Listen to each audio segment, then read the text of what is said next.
Madam Speaker,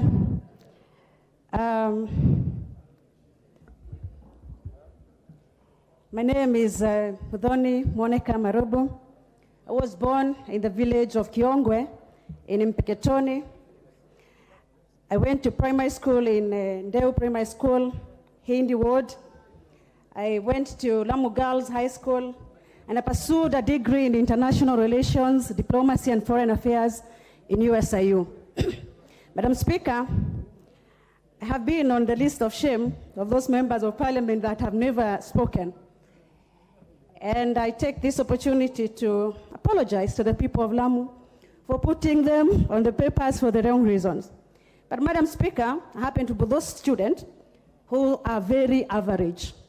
I start very slowly. I remember, Madam Speaker, when I went to primary school, I scored 258 marks out of 500, quite average. I went to Lamu Girls High School, Madam Speaker, and I made it a B. And I went to university. I graduated with first class honors, Madam Speaker. I believe, Madam Speaker, even after starting very slowly, I will do the people of Lamu right. Madam Speaker, Lamu County is blessed with huge economic potential. It is the home to the Lamu Port and the Lapsset Corridor program, which, if implemented, Madam Speaker, would be very good for this country and for East and Central Africa. Madam Speaker, Lamu County has landmass of approximately 797 arable land and an industrious, resilient population. Our capacity to grow food, Madam Speaker, when the country is battling food insecurity is untapped. Our blue economy potential, Madam Speaker, also very untapped. We have very high potential, Madam Speaker. Madam Speaker, this very promising future of our county have been put in jeopardy by two very serious issues. Number one, it is the ineffective land management. And number two, it is the recurrent cases of insecurity. Madam Speaker, allow me to take this opportunity to delve a little into the history of Lamu so as to put perspective into my argument. Traditionally, Madam Speaker, before the invasion of the Arabs, Lamu was managed under the African customary land tenure system. There was no need for land adjudication, mapping, or titles. The community engaged in rotational subsistence farming and lived in Swahili villages. Pre-colonial era, Madam Speaker, Lamu was colonized by the Arabs under the Sultanate of Zanzibar. When the Sultan came with his people, the rights of the people of Lamu ceased to exist. They did not have the right to own land. They were subjects of the Sultan. After the post-colonial era, Madam Speaker, the land became under the crown. Again, Madam Speaker, the rights of the people of Lamu were neglected and they were made to be squatters on their own land. After the colonization, Madam Speaker, the Jomo Kenyatta government negotiated terms with the Sultan and with the colonial masters, and again, the Lamu people remained to be squatters on their own land. Madam Speaker, in a Gazette notice of October 21st, 1983, under the Kenya Gazette number 4058, all unalienated land was declared to be government land. Madam Speaker, in Lamu East Islands, Kiunga, Kiwayu, and Boni Forest, among other areas, the government have continued to disfavor our people by displacing them from their ancestral land in favor of environmental conservation without relocating them or giving them any alternative land. After the promulgation of the new constitution, Madam Speaker, the responsibility to help the people of Lamu, the indigenous people of Lamu, acquire land was given to the County Council. It is during this time, Madam Speaker, that all land, particularly in Lamu East, was subdivided into private ranches. Madam Speaker, all this while, nobody have ever cared about the indigenous people of Lamu, only those in power and the elites who have continued to take all the land and neglecting the people of Lamu. Madam Speaker, every time I introduce myself as a member of parliament for Lamu, people say, Muthoni, why and what are you doing in Lamu? Because it is deemed, Madam Speaker, that Muthonis are not supposed to be in Lamu. Madam Speaker, I was elected alongside 11 other members of parliament on an independent ticket. The Honorable Rahim of North Imenti, a constituency that is predominantly Meru community and Christian. The Honorable Shakil Shabir of Kisumu East, a constituency that is predominantly Luo community and Christian. My colleagues are Kenyan of Indian origin and Islam faith. Madam Speaker, nobody questions what they are doing in Kisumu and Meru respectively. Madam Speaker, I do often ask myself, is it the case of the animal farm where all animals are equal and others are more equal, or is a conspiracy of Tafet for Muthoni? Madam Speaker, in an ideal country, nobody should question what religion or tribe I come from. But my identity has been questioned, Madam Speaker, and I have sought to understand why don't I have the right to become like you, Madam Speaker, or the Honorable Jeanette, or the Honorable Rahim, or any other member that I can represent my county or my constituency without being put into questions. Madam Speaker, the original idea to have the Kikuyu settled in Lamu was born from a report by the then Director for Agriculture, the Lord Swinnerton, in a report of 1954, where the colonial government intended to improve agriculture in the country. They had resolved to put up settlement scheme, Madam Speaker. Madam Speaker, because I have mentioned that I'm a student of history, during this time, the Mau Mau detainees in Lamu Island, Manda Island, it was decided by the colonial masters that they shouldn't return them into where they had come from, but put them into Lamu so that they do not disturb the government or the colonial masters and their interest as they got back into the country. Additionally, Madam Speaker, as I've mentioned, I'm a student of history, and I also understand, like as the injustices were happening in Lamu, they were also happening across the country. The people where my ancestors come from were also dealt with the same fate, where their ancestral lands were taken by the colonial master and later by individuals who happened to be in government.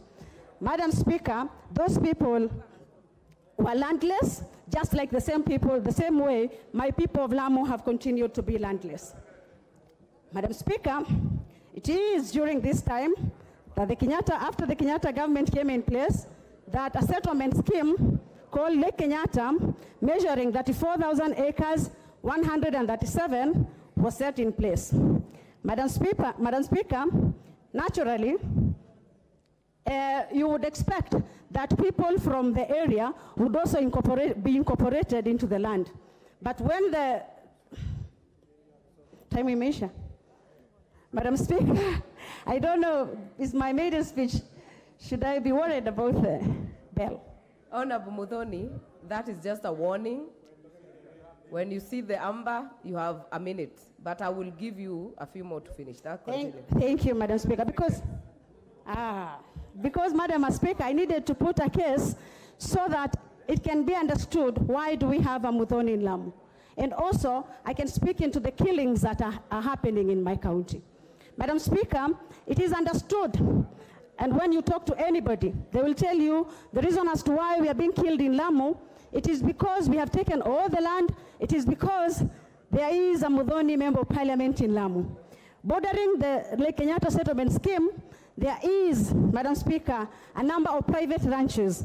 Number one, there is Nyongoro Ranch, measuring 76,000 acres, TSS Ranch measuring 7,000 acres, Witu Livestock 14,000 acres, Kibokoni Ranch 6,725 acres, Nairobi Ranch 50,000 acres, and many others, Madam Speaker. Madam Speaker, as I mentioned, traditionally, Lamu was colonized by people who believed in slave trade. Up to date, those people still believe that some people are supposed to be their slaves, they're supposed to farm and give them food, and they're supposed to be serving them in the theme of servitude. Madam Speaker, please protect me from the Honorable Osoro. Madam Speaker, in 2014, I woke up to a pool of blood. I was an MCA in Peketoni village. 60 Kikuyu men were butchered, Madam Speaker. And what people have not understood clearly is that the manner in which these people are being killed. Madam Speaker, they are being killed in a form of ethnic cleansing. And what is happening in Lamu, it is not Al-Shabaab, Madam Speaker. What is happening in Lamu is pure ethnic cleansing. And Madam Speaker, ethnic cleansing is defined as forceful eviction of an ethnic community from a region. Madam Speaker, we have lost more than 200 men of Kikuyu origin in Lamu. I would speak in the same way if at all any other tribe was being killed in Lamu. Madam Speaker, the way we are killed is your hands are held like this, and your feet are held behind, and then you're slaughtered as your children watch. I'm asking, Madam Speaker, do we still serve the same, are we still in the same country? Are we protected by the same constitution? Do the constitution and the Bill of Rights get stopped when you're dealing with the Kikuyus in this country, Madam Speaker? Is it right just to behead people? Who is going to protect the people of Lamu? Why are we dying aimlessly, Madam Speaker? Madam Speaker, I can no longer look into the widows. I can no longer look into the orphans, Madam Speaker. It is getting out of hand, and I'm afraid that somehow, somewhere, my people will turn against each other, Madam Speaker. It is very difficult to watch the widows. Madam Speaker, when you go into the night in Lamu, you are not afraid. You are not afraid of anything else. You are afraid that your time is up and you are going to be beheaded. I call upon the government, Madam Speaker, to please protect the people of Lamu. Recently, we lost the wife to an MCA. It was the MCA who was being targeted, and today the MCA is disabled. The people of Wido, Poromoko, Hindi, Pandanguo, everywhere in Lamu, Madam Speaker, are afraid for their lives, Madam Speaker. It is not right just to have people dying just because they come from a certain community. We do not suspend the Constitution just because people happen to be from a certain community. I am being told sometimes very senior government officials will tell me, your people are dying because you are in power. You are very ambitious, Muthoni, that's why you are dying. Shall I not have the right to become anything in this country just because I am Kikuyu, Madam Speaker? Is it fair? Should it be like this? Who is going to protect me, Madam Speaker? My life is in danger, Madam Speaker. I spoke at a presidential function, and every day, Madam Speaker, I am receiving death threats on my phone. I'm being told, you will return to your home. Where is my home, Madam Speaker? Where do I belong, Madam Speaker? Where will I call home? And where will my children and my children's children call home if I am going to be killed in that kind of a manner, Madam Speaker?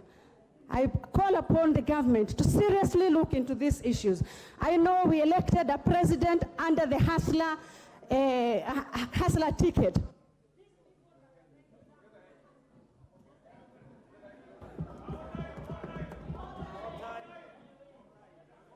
Order, members. Order, members. Thank you, Honorable Muthoni Marubu. Before we go to the next order,